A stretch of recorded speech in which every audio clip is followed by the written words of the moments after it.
बिस्मिल्लाहिर्रहमानिर्रहीम। अस्सलाम वालेकुम स्टूडेंट्स, कैसे हैं आप सब। उम्मीद है कि आप सब खैरियत से होंगे।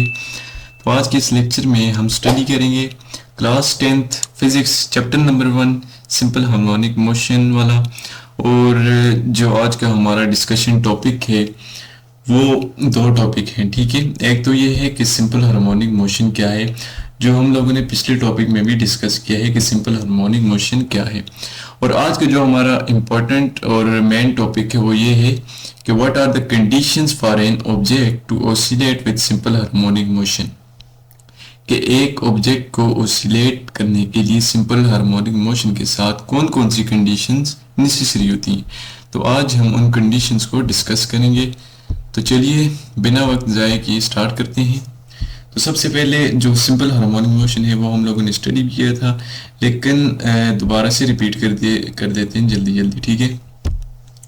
The motion in which the acceleration of the oscillating body is directly proportional to the displacement from its mean position is known as simple harmonic motion. जो सिंपल हार्मोनिक मोशन होती है उसमें acceleration of the oscillating body जो होते हैं वो directly proportional होता है डिस्प्लेसमेंट के मेन पोजीशन से। ऐसी मोशन को हम सिंपल हार्मोनिक मोशन कहते हैं। अब इसकी एक्सप्लेनेशन भी हम लोगों ने कर ली थी, लेकिन दोबारा से रिपीट कर रहे हैं तो जल्दी इसको पढ़ेंगे। If A represents the acceleration of the oscillating body and X represents the displacement from its mean position, then we have, अगर A रिप्रेजेंट कर रहा है एक्सेलरेशन ऑफ द बॉडी को जो ऑसिलेट कर रही है सिंपल हार्मोनिक मोशन के साथ, और जो X है वो रिप्रेजेंट कर रहा है डिस्प्लेसमेंट को फ्रॉम मीन पोजीशन जो उस बॉडी का जो ऑसिलेट कर रही है सिंपल हार्मोनिक मोशन के साथ, देन वी हैव, तो हमारे पास फिर ये इक्वेशन सामने आती है कि A is directly proportional to -x। यहाँ A जो है ये acceleration of the oscillating body है, X displacement of the oscillating body है फ्रॉम मीन पोजीशन, और जो नेगेटिव साइन है वो ये शो कर रहा है कि जो एक्सेलरेशन है ऑसिलेटिंग बॉडी का वो डायरेक्टली प्रोपोर्शनल है मीन पोजीशन की तरफ, यानी कि डायरेक्टेड है मीन पोजीशन की तरफ। Relation 1 represents the mathematical form of simple harmonic motion. The negative sign shows that the body is directed toward the mean position due to restoring force।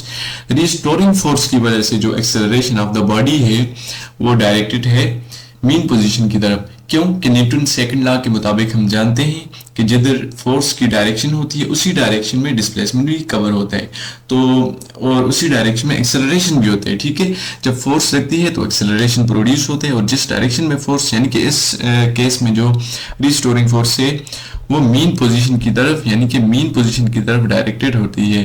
तो इस वजह से जो एक्सेलरेशन प्रोड्यूस होगा oscillating body में जो सिंपल हार्मोनिक मोशन परफॉर्म कर रही है तो वो भी मीन पोजीशन की तरफ ही डायरेक्टेड होगी। इस वजह से नेगेटिव साइन लगाते हैं, ओके। अब उसके बाद हमारे पास से conditions for an object to oscillate with simple harmonic motion. हमारे पास कुछ कंडीशंस हैं किसी भी ऑब्जेक्ट के लिए ताकि वो सिंपल हार्मोनिक मोशन परफॉर्म करे, और ये क्वेश्चन बहुत इंपॉर्टेंट है, ये बोर्ड के एग्जाम पेपर में ज़रूर आते हैं, ठीक है। इसको आपने अच्छी तरीके से अंडरस्टैंड करना है, ओके। सबसे पहले for body executing simple harmonic motion the following conditions must be satisfied. किसी भी बॉडी के लिए जो कि सिंपल हार्मोनिक मोशन परफॉर्म करेगी उसके लिए ये 5 जो कंडीशंस हैं ये बहुत ही इंपॉर्टेंट हैं। तो सबसे पहली जो कंडीशंस है वो ये है कि जो displacement of the oscillating body है वो should be kept very small, यानी कि जो डिस्प्लेसमेंट है ऑसिलेटिंग बॉडी का उसको स्मॉल होना चाहिए। यानी कि डिस्प्लेसमेंट क्या होते हैं कि मेन पोजीशन से किसी भी इंस्टेंट पर जो आप पॉइंट ले लेते हैं उस तक जो मेन पोजीशन से वहां तक जो फासले होते हैं उसको हम डिस्प्लेसमेंट कहते हैं, और इसको एक्स से रिप्रेजेंट करते हैं। यानी कि अगर आप यहाँ गौर करें तो यहाँ ये हमारे पास है मेन पोजीशन और ये है एक्सट्रीम पोजीशन। तो यहाँ से किसी भी इंस्टेंट पर हम जो पॉइंट लेंगे तो उस तक जो मेन पोजीशन से जो फासला होगा उसको हम डिस्प्लेसमेंट कहेंगे, और उसको हम एक्स से रिप्रेजेंट करते हैं, ओके। ये बात आपको समझ आ गई कि सबसे पहले जो डिस्प्लेसमेंट होगा ऑसिलेटिंग बॉडी के वो हमें क्या रखने हैं, बहुत ही स्मॉल रखने हैं। दूसरी जो कंडीशन है वो ये है the motion should be performed along same straight path about the mean position. अब ये simple harmonic motion simple pendulum की भी होती है और मैस स्प्रिंग सिस्टम की भी होती है। अब अगर सिंपल पेंडुलम हो चाहे सिंपल हार्मोनिक जो में स्प्रिंग सिस्टम है वो हो, दोनों में सिंपल हार्मोनिक मोशन के लिए ये कंडीशन ज़रूरी है कि जो बॉडी है वो सेम और स्ट्रेट पाथ पर मूव कर रही हो, ठीक है, along the same straight path about the main position. जो मेन पोजीशन है उसके ऊपर स्ट्रेट पाथ पर मूव करना चाहिए, ठीक है, बॉडी को। क्यों कि जब डिस्प्लेसमेंट छोटा होगा तो जो पाथ होगा वो सीधा स्ट्रेट पाथ होगा, तो उस पर जो बॉडी फिर मोशन परफॉर्म करेगी ना वो स्ट्रेट पाथ होगा और उस पर वो easily simple harmonic motion perform करेगी और कंडीशन सेटिस्फाई हो जाएगी। तीसरी हमारे पास जो कंडीशन है वो ये है, the motion should be perform under the action of restoring force. जब रिस्टोरिंग फोर्स होगी तो तब बॉडी में एक्सेलरेशन आएगा। जब एक्सेलरेशन आएगा तो वो तब डिस्प्लेसमेंट के डायरेक्टली प्रोपोर्शनल होगा और टुवर्ड द मीन पोजीशन होगा। तो जो मोशन होनी चाहिए वो शुड बी परफॉर्म होनी चाहिए under the action of restoring force. तो ये भी एक कंडीशन है, इसको भी आप लोगों ने याद रखना है। चौथी कंडीशन जो है वो ये है, the relation as directly proportional to minus X should be satisfy. जो रिलेशन है कि ए डायरेक्टली प्रोपोर्शनल है डिस्प्लेसमेंट के और toward the mean position directed है, इसको भी सेटिस्फाई होना चाहिए फॉर सिंपल हार्मोनिक मोशन। पांचवी जो हमारे पास कंडीशन है वो ये है कि the motion should be repeated in equal interval of time. जो मोशन है उसको रिपीट होना चाहिए इक्वल इंटरवल ऑफ टाइम में। अब जो मोशन रिपीट होती है इक्वल इंटरवल ऑफ टाइम में उसको हम क्या कहते हैं, चलिए उसको स्टडी करते हैं जी। तो ऐसी मोशन को पीरियोडिक मोशन कहते हैं। The motion which repeats itself in equal interval of time is known as periodic motion. जो मोशन खुद को इक्वल इंटरवल ऑफ टाइम में रिपीट करती है उसको हम पीरियोडिक मोशन कहते हैं।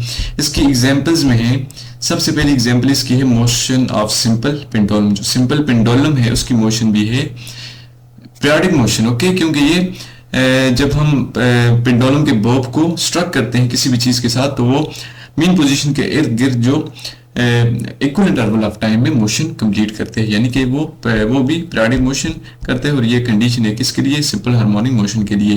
तो इस तरह अगर ये सेटिस्फाई हो गई तो बॉडी किस में है, सिंपल हार्मोनिक मोशन में। दूसरी जो हमारे पास एग्जांपल है वो ये है motion of mass spring system. जो motion of mass spring system है जो हमने लोगों ने डिस्कस किया है वो भी एग्जांपल है किसकी, पीरियोडिक मोशन की। तीसरे नंबर पे हमारे पास है मोशन ऑफ मेटालिक स्ट्रिप। जो फौलादी पट्टी होती है मोशन ऑफ मेटालिक स्ट्रिप वो भी हमारे पास एग्जांपल है पीरियोडिक मोशन की। अब रिलेशन देख लेते हैं, relation between frequency and time period. इसके साथ ही जुड़ी एक टर्मिनोलॉजी है तो इसको भी आप देख लें। If T represent the time period and F represent the frequency then we have. अगर हमारे पास टी टाइम पीरियड है और एफ फ्रीक्वेंसी है, चाहे वो टाइम पीरियड सिंपल पेंडुलम का है या मेस स्प्रिंग सिस्टम का है या फ्रीक्वेंसी चाहे पेंडुलम की है या मेस स्प्रिंग सिस्टम की है, तो वो हमारा जो है ना उसकी इक्वेशन हमारे पास हमेशा ये इक्वेशन बनती है कि जो फ्रीक्वेंसी है वो रेसिप्रोकल होता है टाइम पीरियड के, यानी कि फ्रीक्वेंसी और जो टाइम पीरियड है उनका इनवर्स रिलेशन है आपस में। अगर फ्रीक्वेंसी ज्यादा होगी तो उसके लिए टाइम पीरियड कम होगा, ठीक है। अगर इसी तरह टाइम पीरियड ज्यादा होगा तो उसके लिए फ्रीक्वेंसी कम होगी, अगर फ्रीक्वेंसी ज्यादा होगी तो उसके लिए टाइम पीरियड कम हो जाएगा। Equation 1 represent the relation between frequency and time period of the motion of periodic motion।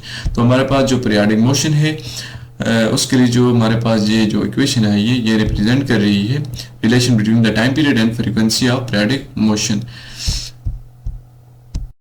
तो ये वो तमाम कंडीशंस थी जो कि सिंपल हार्मोनिक मोशन के लिए नेसेसरी होती हैं। तो ये था हमारा आज का लेक्चर। अगर आपको किसी भी किस्म की कंफ्यूजन हो या क्वेश्चन हो तो आप कमेंट सेक्शन में ज़रूर पूछ सकते हैं, और अगर वीडियो अच्छी लगी हो तो इसको लाइक कीजिएगा, और अगर आप हमारे चैनल पर न्यू हैं तो इसे ज़रूर सब्सक्राइब करें, और जो बेल आइकन वाला जो ऑप्शन है उसको ज़रूर प्रेस करें ताकि हमारी हर नई आने वाली लेक्चर वीडियो आपके पास सबसे पहले पहुँचती रहे। अल्लाह हाफिज़।